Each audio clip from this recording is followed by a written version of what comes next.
Halo teman-teman semua, di sini kita akan mendalami berbagai peristiwa sosial dan kriminal untuk memberikan informasi dan pengetahuan kepada kalian. Terima kasih telah bergabung dan selamat menonton.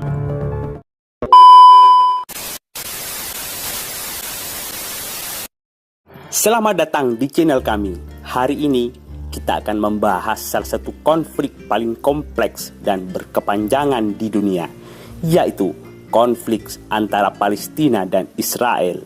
Sejak ribuan tahun yang lalu, tanah yang sekarang kita kenal sebagai Israel dan Palestina telah menjadi rumah bagi berbagai bangsa dan kerajaan, termasuk Kanaan, Israel, dan Yudea. Wilayah ini memiliki makna religius yang mendalam Yahudi, Kristen, dan Islam.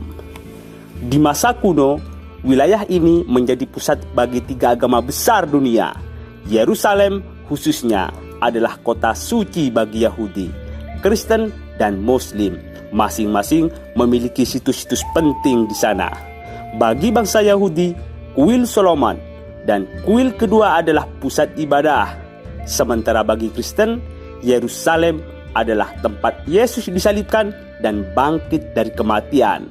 Sedangkan bagi umat Muslim, Masjid Al-Aqsa dan Dome of the Rock adalah tempat suci yang perlu dijaga. Kehidupan tiga umat beragama di Yerusalem ini sangat dipengaruhi oleh beberapa faktor, termasuk sejarah, agama, dan geopolitik. Seperti Yahudi, pada zaman kuno, Yahudi memiliki hubungan erat dengan tanah Palestina sebagai tempat suci mereka.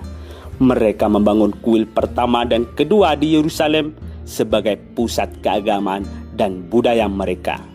Setelah kehancuran kuil kedua oleh Romawi pada tahun 70 Masehi, banyak di antara mereka tersebar ke berbagai belahan dunia, tetapi beberapa tetap tinggal di Palestina. Kemudian begitu juga menurut versi umat Kristen. Kristen menjadi signifikan di Palestina setelah kedatangan Yesus Kristus pada abad pertama Masehi.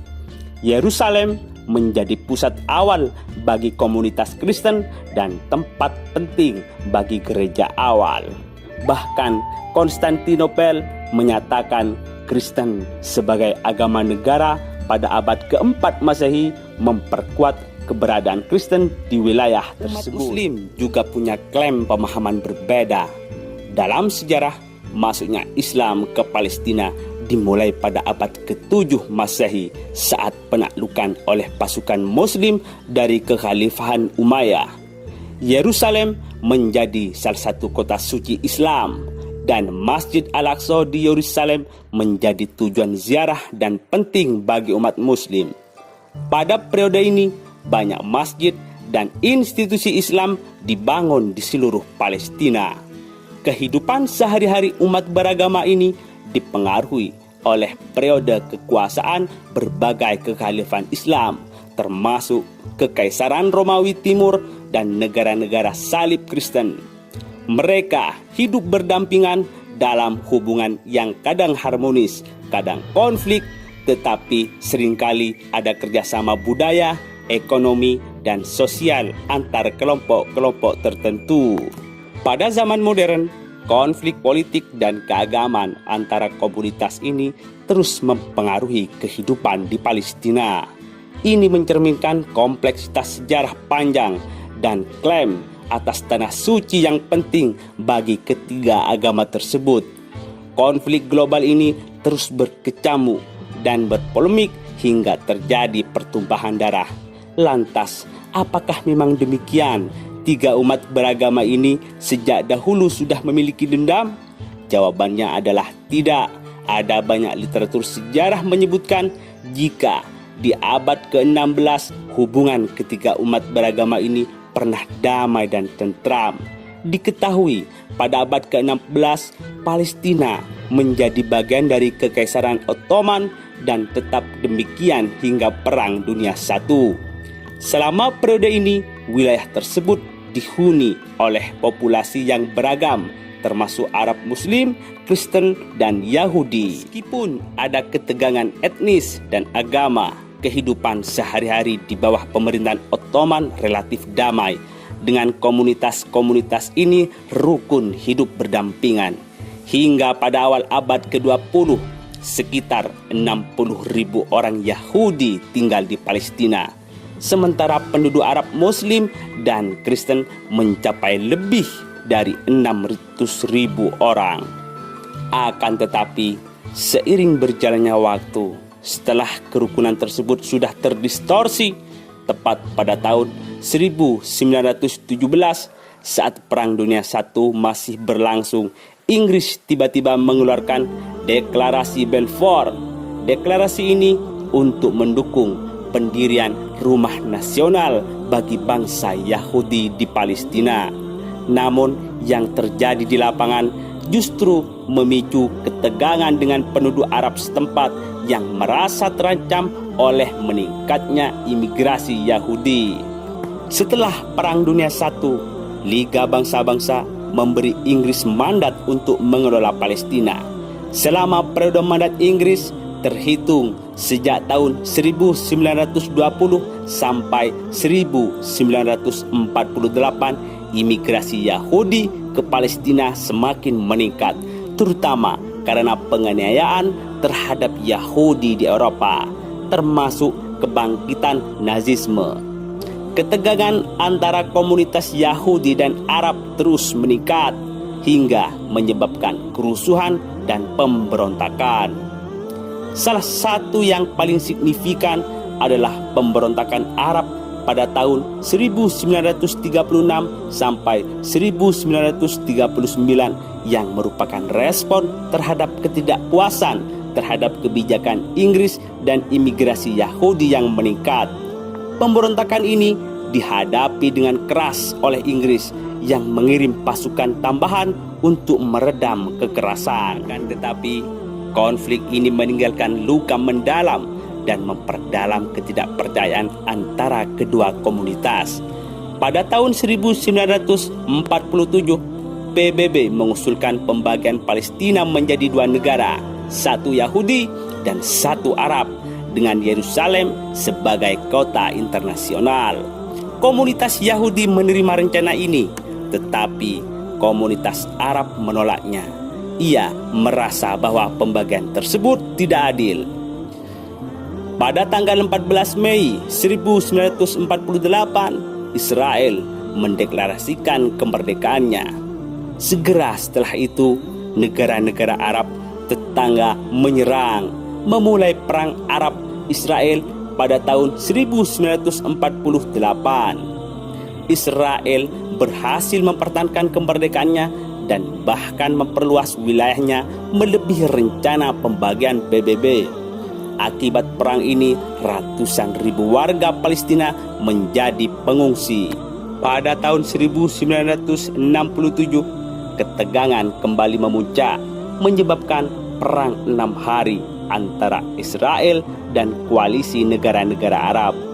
Dalam perang yang berlangsung selama 6 hari ini, Israel merebut tepi barat jalur Gaza, semenanjung Sinai, dan daratan tinggi Golan. Kemenangan Israel dalam perang ini mengubah peta politik wilayah tersebut secara drastis. Pendudukan wilayah-wilayah ini menjadi sumber konflik yang berkekuatan. Sejak saat itu, berbagai upaya perdamaian telah dilakukan. Pada tahun 1993, Perjanjian Oslo ditandatangani menghasilkan pembentukan otoritas Palestina yang memiliki pemerintahan sendiri di beberapa bagian tepi barat dan jalur Gaza. Namun, banyak dari perjanjian ini gagal menghasilkan solusi yang permanen. Perdamaian ini seringkali terganggu oleh kekerasan dan kurangnya kepercayaan di antara kedua belah pihak. Pembunuhan pemimpin Israel Yitzhak Rabin pada tahun 1995 oleh seorang ekstremis Yahudi juga merupakan pukulan berat bagi proses perdamaian. Konflik ini terus berlanjut karena berbagai faktor yang sangat kompleks. Di antaranya, pertama, status Yerusalem. Kedua belah pihak mengklaim Yerusalem sebagai kota mereka. Bagi Israel, Yerusalem adalah ibu kota abadi mereka Sementara bagi Palestina, Yerusalem Timur adalah ibu kota yang mereka inginkan untuk negara masa depan mereka. Kedua, pengungsi Palestina. Setelah perang pada tahun 1948, sekitar 750.000 orang warga Palestina menjadi pengungsi. Mereka dan keturunan mereka yang kini mencapai jutaan orang ingin kembali ke tanah asal mereka. Namun Israel menolak dengan alasan demografi dan keamanan. 3. Permukiman Yahudi. Israel telah membangun permukiman di tepi barat yang dianggap ilegal oleh sebagian besar komunitas internasional. Pemukiman ini membuat pembentukan negara Palestina yang layak semakin sulit. 4. Keamanan dan terorisme. Ketakutan akan keamanan seringkali memicu siklus kekerasan. Kelompok militan Palestina melakukan serangan terhadap warga Israel dan militer Israel melakukan operasi balasan yang seringkali menimbulkan korban sipil. Dan kelima, faktor politik internal. Politik internal di Israel dan Palestina juga berperan dalam memperpanjang konflik. Kelompok ekstremis di kedua belah pihak seringkali menentang kompromi dan solusi damai. Meski begitu, ada juga harapan. Banyak orang di kedua belah pihak yang mendambakan perdamaian dan berusaha untuk mencapai kesepakatan damai yang adil dan berkelanjutan. Organisasi internasional dan berbagai negara terus berupaya untuk memediasi dan mendorong dialog. Perdamaian memang bukan sesuatu yang mudah dicapai, tetapi dengan komitmen dan kerja keras dari semua pihak yang terlibat, mungkin suatu hari kita akan melihat akhir dari konflik ini dan terciptanya perdamaian yang abadi. Berbagai upaya internasional telah dilakukan untuk mencapai perdamaian. PBB, Amerika Serikat, Uni Eropa, dan negara-negara lain terus berupaya menjadi mediator dalam konflik ini. Kemudian, Konferensi Madrid pada tahun 1991 dan Perjanjian Oslo pada tahun 1993 adalah langkah-langkah penting menuju perdamaian.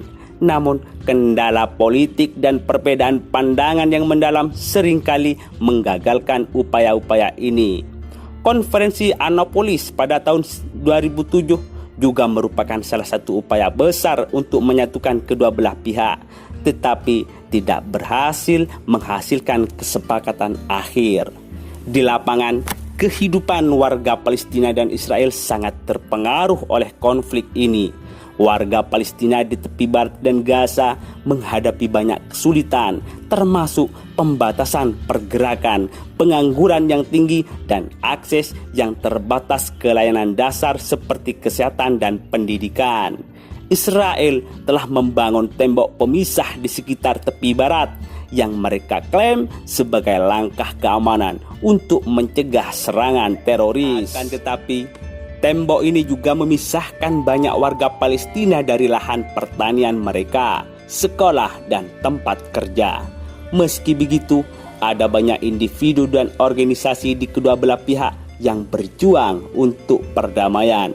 Mereka berusaha membangun jembatan pemahaman dan kerjasama antara warga Palestina dan Israel.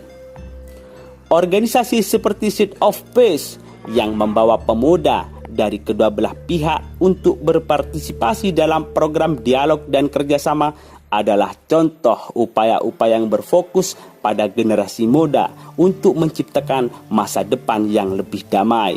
Meski tantangan yang dihadapi sangat besar, harapan akan perdamaian tidak pernah benar-benar padam. Mungkin suatu hari kita akan melihat akhir dari konflik ini dan terciptanya perdamaian yang abadi. Konflik Palestina-Israel adalah hasil dari sejarah panjang, klaim tanah yang tumpang tindih, dan dinamika politik yang rumit.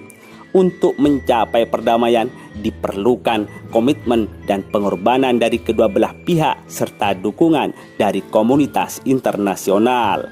Dalam beberapa tahun terakhir, situasi politik terus berkembang. Upaya perdamaian terbaru termasuk kesepakatan Abraham yang ditandatangani antara Israel dan beberapa negara Arab. Kesepakatan ini mengindikasikan perubahan dalam hubungan diplomatik di Timur Tengah, meskipun konflik antara Israel dan Palestina masih belum terselesaikan. Kesepakatan Abraham membuka jalan bagi normalisasi hubungan antara Israel dan beberapa negara Arab, termasuk Uni Emirat Arab dan Bahrain. Namun, tanpa solusi yang jelas untuk konflik Palestina-Israel, ketegangan di wilayah tersebut tetap tinggi. Media global dan media sosial memiliki pengaruh besar dalam membentuk opini publik tentang konflik ini. Informasi yang menyebar dengan cepat dapat meningkatkan kesadaran, tetapi juga dapat memperburuk ketegangan dengan menyebarkan berita palsu atau propaganda. Penting bagi kita semua untuk mencari informasi dari sumber yang terpercaya dan memahami kompleksitas konflik ini sebelum membentuk opini. Kebenaran seringkali berada di antara berbagai narasi yang saling bersaing. Meskipun situasi saat ini sulit, mimpi untuk masa depan yang damai tetap hidup. Generasi muda Palestina dan Israel berusaha untuk membangun masa depan yang lebih baik melalui pendidikan, dialog, dan kerjasama. Proyek-proyek seperti Seed of Peace dan inisiatif lokal lainnya menunjukkan bahwa perubahan dimulai dari bawah, dengan mendidik generasi berikutnya untuk saling memahami dan bekerja sama. Terima kasih telah menonton. Jangan lupa untuk like, komen, dan subscribe untuk konten informatif lainnya. Sampai jumpa di video berikutnya.